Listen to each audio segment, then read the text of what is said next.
Yarpuzun çimenine, Martinin dumanına, Martinin dumanına.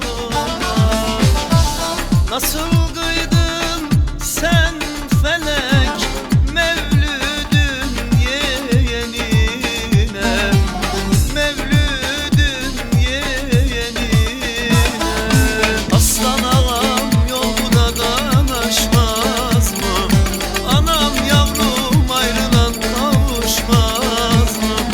Alışlıdır kahve dallar alıçlı, Zoğlanla yaylalarda buluşur.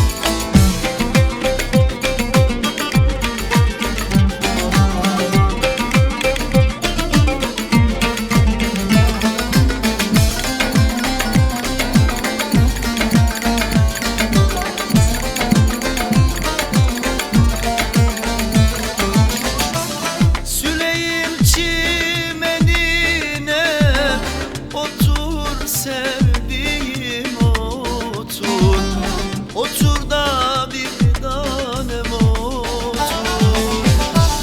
Gönül kinip severse güzelin hası odur, güzelin hası odur.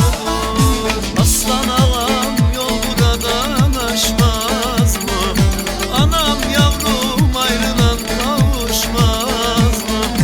Alışlıdır kahve dallar alıçlı, Zoğlanla yaylalarda buluşur.